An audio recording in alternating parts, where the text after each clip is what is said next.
السلام علیکم۔ ہم نے جو ہے 114 آیت جو ہے وہ سٹارٹ کی ہوئی تھی۔ لا خیر فی کثیر من نجواہم، نہیں خیر بہت ساروں میں، جو کہ بہت ساری سرگوشیوں میں، الا من امرا، لیکن وہ جو کہ جس میں حکم دیا جا رہا ہے بھی صادقین، صدقے کا، او معروفین، یا پھر کسی بھلے کام کا، یا پھر او اصلاحن، یا پھر کسی صلح کے معاملے پہ، بین الناس، لوگوں کے درمیان۔ یعنی کہ بہت ساری جو سرگوشیاں ہوتی ہیں اس میں خیر نہیں ہوتی، لیکن اگر ایسی سرگوشی کی جا رہی ہے جس میں جو ہے صدقے کا ایک دوسرے کو کہا جا رہا ہے، یا پھر بھلائی کے کام کا کہا جا رہا ہے، یا پھر لوگوں کے درمیان صلح کروانے کے لیے اگر کوئی سرگوشی کی جا رہی ہے تو وہ اچھا کام ہے۔ وَمَن يَفْعَلْ ذَلِكَ، تو جو کوئی بھی یہ کام کرے گا، ابتغاء مرضات اللہ، اللہ کی رضا چاہنے کے لیے، فسوف، تو ان قریب، نوتی ہی، ہم دیں گے، اجرن، اس کو اجر،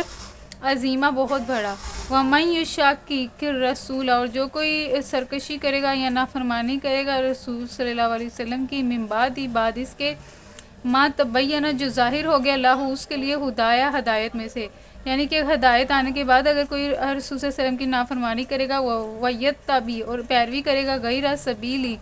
سبیل المومنین، مومنوں کے رستے کے علاوہ کوئی کسی اور رستے کی پیروی کرے گا، نولیہ، تو ہم پھیر دیں گے اسے اسی رستے کی طرف۔ تو اس کی جو ہے تفسیر دیکھ لیتے ہیں کہ لوگوں کی خفیہ سرگوشیوں میں اکثر اور بیشتر کوئی بھلائی نہیں ہوتی۔ ہاں، اگر کوئی پوشیدہ طور پر صدقہ و خیرات کی تلقین کرے، یا کسی نیک کام کرنے کے لیے، یا لوگوں کے معاملات میں اصلاح کرنے کے لیے کسی سے کچھ کہے، تو یہ البتہ بھلی بات ہے، اور جو کوئی اللہ کی رضا جوئی کے لیے ایسا کرے گا اسے بڑا اجر عطا کریں گے۔ مگر جو شخص رسول صلی اللہ علیہ وسلم کی مخالفت پر کمر بستہ ہو اور اہل ایمان کی روش کے سوا کسی اور روش پر چلے، تو اس پر حالانکہ اس کے اوپر راہ راست جو ہے واضح ہو چکی ہے، تو اس کو ہم اسی طرف چلائیں گے جدھر وہ خود پھر گیا، اور اسے جہنم میں جھونکیں گے جو بدترین جائے قرار ہے۔ نولیہ ما تولی، اور ہم اس کو پھیر دیں گے اسی رستے پہ جس پہ اس نے پھر چلا، ونصلیہ جہنم، اور پھر اس کو جو ہے جہنم میں پھینکا جائے گا، اور سات مسیرہ، اور وہ بہت ہی برا جو ہے وہ ٹھکانہ ہے۔ 115 پہ ایک رکوع ہو گیا ہمارا۔ ان اللہ، بے شک اللہ تعالیٰ، لا یغفر ان یشرک بہ ویغفر ما دون ذالک، بے شک اللہ تعالیٰ لا یغفر، نہیں بخشے گا، ان یشرک بہ، جس نے بھی اس کے ساتھ شریک ٹھہرایا ہوگا، ویغفر، اور معاف کر دے گا، ما دون ذالک، جو بھی اس کے علاوہ کوئی گناہ ہوگا وہ معاف اللہ تعالیٰ کر سکتے ہیں، لیکن جو شرک والا گناہ وہ معاف نہیں ہوگا۔ وَيَغْفِرُ مَا دُونَ ذَلِكَ لِمَن يَشَاءُ، اور اس کے علاوہ اور جو بھی گناہ وہ معاف ہو سکتے ہیں اگر تو اللہ تعالیٰ چاہیں۔ وَمَن يُشْرِكْ بِاللَّهِ، اور جو کوئی شریک ٹھہرائے گا اللہ کے ساتھ، فقط ضل، تو پس وہ گمراہی میں چلا گیا، ضلالا بعیدا، بہت ہی دور کی گمراہی میں۔ أَن يَدْعُونَ مِن دُونِهِ إِلَّا إِنَاثًا، تفسیر دیکھ لیتے ہیں۔ اللہ کے ہاں بس شرک کی بخشش نہیں ہے، اس کے سوا اور سب کچھ معاف ہو سکتا ہے جسے وہ معاف کرنا چاہے۔ جس نے اللہ کے ساتھ کسی کو شریک ٹھہرایا وہ تو گمراہی میں بہت دور نکل گیا۔ وہ اللہ کو چھوڑ کر دیویوں کو معبود بناتے ہیں۔ إِن يَدْعُونَ مِن دُونِهِ إِلَّا إِنَاثًا، وہ دیویوں کو معبود بناتے ہیں۔ وَإِن يَدْعُونَ إِلَّا شَيْطَانًا مَرِيدًا، اور وہ اس باغی شیطان کو معبود بناتے ہیں، یعنی کہ وہ نہیں پکارتے مگر شیطان، باغی شیطان کو۔ لعنہ اللہ، اللہ کی لعنت ہے ان پہ، جس کو اللہ نے لعنت زدہ کیا ہے۔ لعنہ، اور اللہ نے اس کو لعنت دی ہوئی ہے، لعنہ، اس کو لعنت دی اللہ نے، وقال لَأَتَّخِذَنَّ مِنْ عِبَادِكَ نَصِيبًا مَفْرُوضًا، تو جب اس کے اوپر لعنت ہو گئی تو اس نے کہا، شیطان نے کہا، لَأَتَّخِذَنَّ، تو میں ضرور لوں گا، مِنْ عِبَادِكَ، تیرے بندوں میں سے، نصیبًا، ایک حصہ، مفروضہ، مقرر کردہ، وَلَأُضِلَّنَّهُمْ، اور میں انہیں بہکاؤں گا، گمراہ کروں گا، وَلَأُمَنِّيَنَّهُمْ، اور میں ان کو بہکاؤں گا، وَلَآمُرَنَّهُمْ، اور میں ان کو حکم دوں گا، فَلَا يُبَتِّكُنَّ، کہ وہ میرے حکم سے، اور یہاں پہ کہ میں انہیں بہکاؤں گا، تو شیطان نے کو جب اللہ تعالیٰ نے لعنت کی تو اس نے کہا آگے سے کہ میں تیرے بندوں میں سے ایک مقرر حصہ لے کر رہوں گا، میں انہیں بہکاؤں گا، میں انہیں آرزوؤں میں الجھاؤں گا، میں انہیں حکم دوں گا کہ وہ میرے حکم سے جانوروں کے کان پھاڑیں گے، وَلَا آمُرَنَّهُمْ، اور میں ان کو حکم دوں گا، فَلَا يُبَتِّكُنَّ، تو وہ پھاڑیں گے، آذان الانعام، آذان مطلب کان، انعام جانوروں کے، فَلَا آمُرَنَّهُمْ،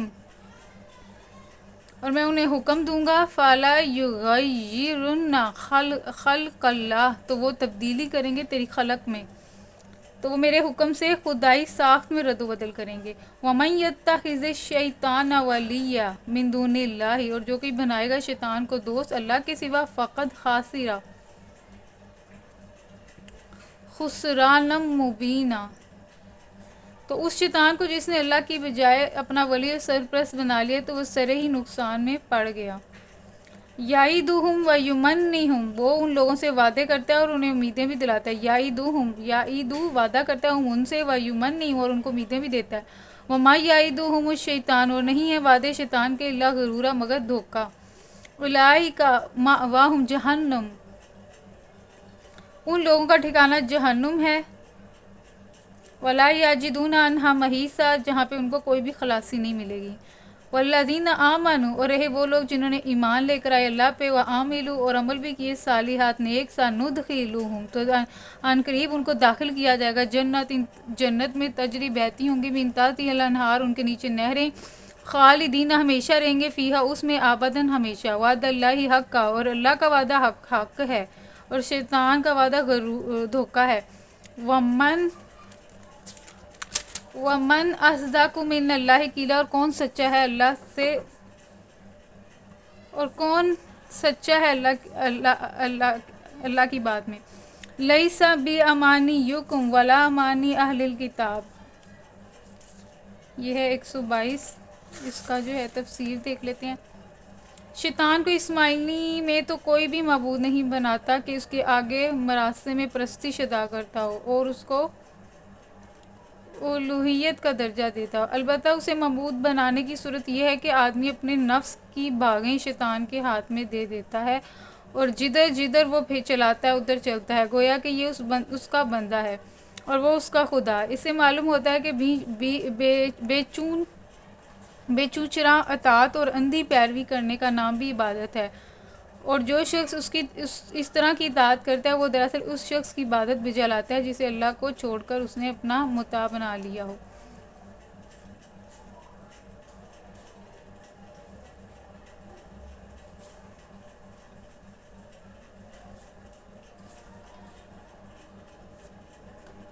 اہل عرب کی توہمات میں سے ایک کی طرف اشارہ ہے، ان کے ہاں قاعدہ تھا کہ جب اونٹنی 5 یا 10 بچے جن لیتی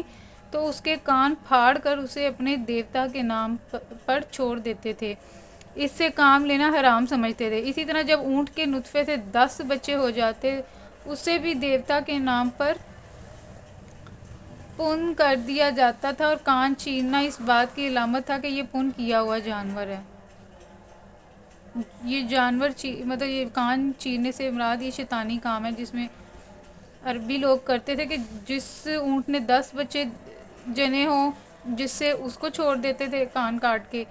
اور تاکہ اس سے بعد میں کوئی کام نہ لے، اور جو اونٹنی 5 یا 10 بچے دے اس کے بھی کان پھاڑ دیتے تھے، اور خدائی ساکھ میں رد و بدل کرنے کا مطلب یہ ہے کہ اشیاء کی پیدائشی بناوٹ میں رد و بدل کرنا نہیں، بلکہ دراصل اس جگہ جس رد و بدل کو شیطانی فعل قرار دیا گیا ہے وہ یہ ہے کہ انسان کسی چیز سے وہ کام لے جس کے لیے خدا نے اسے پیدا نہیں کیا، اور کسی چیز سے وہ کام نہ لے جس کے لیے خدا نے اسے پیدا کیا ہے۔